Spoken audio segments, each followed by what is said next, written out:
What's shaking, folks? Back with another reaction, back with some more Grace Jones. And once again, big shout out to great friend of the channel, Mark. And we're going to jump ahead to Living My Life, 1982, though there are 5 long versions of tunes from Warm Leatherette that are also in the folder. So if any of those are particularly worth going back and going through, if they're, the longer version just really is a better mix or a better sequencing of the tune, let me know. We can go back and listen to those. But I figure we get started on a new album in the meantime. And the first track on the 1982 album, Living My Life, is My Jamaican Guy. So it made me think of My Guy, the sort of Motown hit. I forget her name, the woman who first performed it. Nevertheless, My Jamaican Guy, I suppose my initial thought is that, first my thought is that, sonically, it may be heading in similar territory as a lot of Warm Leatherette, and the sort of, mix of like synth reggae, sort of like, new wave reggae, I guess. Nevertheless, I would expect it to maybe be her, her man, the person that she's involved with, who happens to be Jamaican, who, perhaps is involved in music like herself. But yeah, I would expect it to be like, whether for a character in a narrative or speaking to perhaps real life experiences, but that someone in her life who is Jamaican and who she has a close relationship with. So let's see what I can pick up on a first listen. This is Grace Jones. The tune is My Jamaican Guy, and it's the first track on her 1982 album, Living My Life.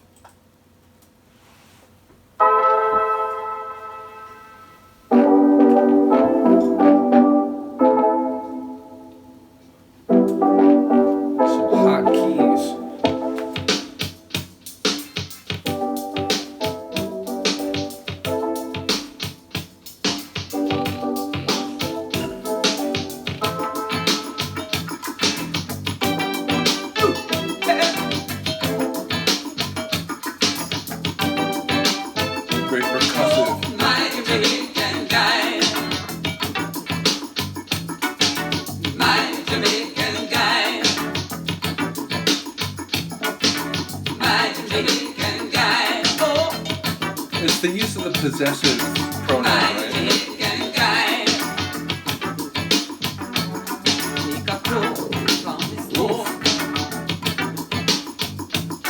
Never standing by the door, just stretching out on the floor. That way, don't fall over. Those No way, acid-like snarls. That way, don't fall over. No way, won't fall over me. Because he's laid back, not laying back. Laid back, not worried back. Laid back, not thinking back. Laid back, never holding back. I said, my Jamaican guy. Oh, my Jamaican guy. Oh, my Jamaican guy. Oh, my Jamaican guy. Make my dread start to swell. You no think if you have no hope, we just come to the river hope. That way, don't wait. I like her vocal delivery on this one. No way, want to know my name. That way, don't waste the water. That way, want to know my name. Oh, she lay back, not worried back. Lay back, not thinking back. Lay back, not laid back. Lay back, never holding back. Said my Jamaican guy. Oh, my Jamaican guy. Oh, my Jamaican guy. My Jamaican guy. Eh, eh. Oh, That deep acid snarl, I don't even think that 303 is technically out at this point, right? But it's acid-like.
particular album track.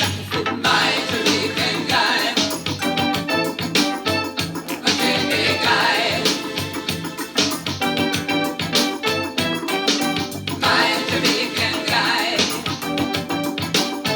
A Jamaican guy. My Jamaican guy. A Jamaican guy. My Jamaican guy. My Jamaican guy. My Jamaican guy. Long fade? My Jamaican guy. Not a fade. Or at least not like a full fade. A proper ending. Yeah, I dig it. It obviously had some reggae stylings, including like her doing some like proper like, toasting style vocals, including all the sort of like, dialect choices in some of the expressions. So I enjoyed her vocals in this one in particular.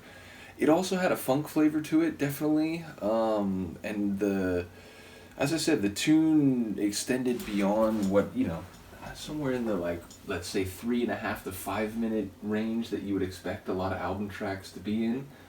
And as I look at the track listings here on the Discogs master release, yeah, this one is 6 minutes long. The next one is just about the same. The next one is almost 7 minutes. Then it kind of goes back into a more standard sort of range. But the first 3 tunes are all notably long.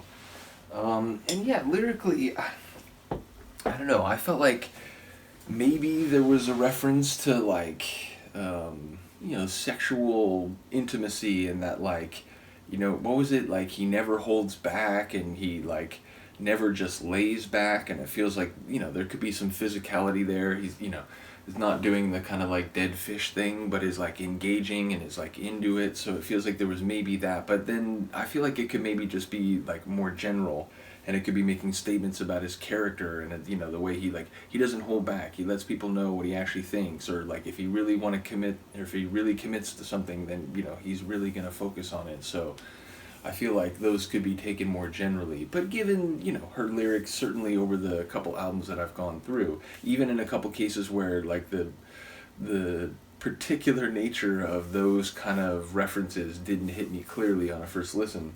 So I wouldn't be surprised if that was on some level like, reference to physical interaction with this person.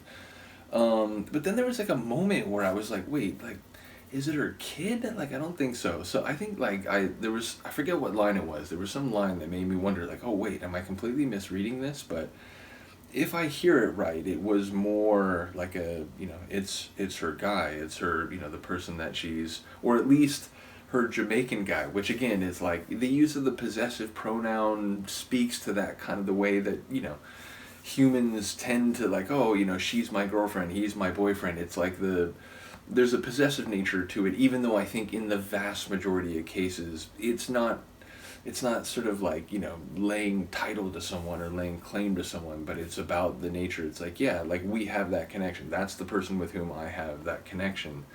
So again, like getting a sense of where a couple of the lines that I picked up on, like what, conceptual scale they're operating on, I'm not quite sure, but either way, I like the sonic flavor of the track. Again, more that like reggae vibe, but mixed with some other flavors along the way. And I remember like, Warm Leatherette, there were a couple tunes that like even had sort of a country vibe, and then a couple that definitely had that sort of funk, sort of soul flavor. So definitely like, and I know like even before this she was known for disco, so it seems like she like musically wanted to explore like different genres, different flavors. So very cool. Looking forward to the next track, which I mentioned the length, but what is it called? Nipple to the Bottle. Well, obviously a nursing, expression, and perhaps maybe metaphor, perhaps more literal, maybe, operating on multiple levels, but it's an intriguing follow-up, given that I was wondering, is like, oh wait, for a moment, is it her kid? And so, even if there's no connection whatsoever, I am curious about a title like that, which seems to point directly at a, maternal or at least parental, like, dynamic. So, let's see what it is the next time we come around. I will see you then. Peace.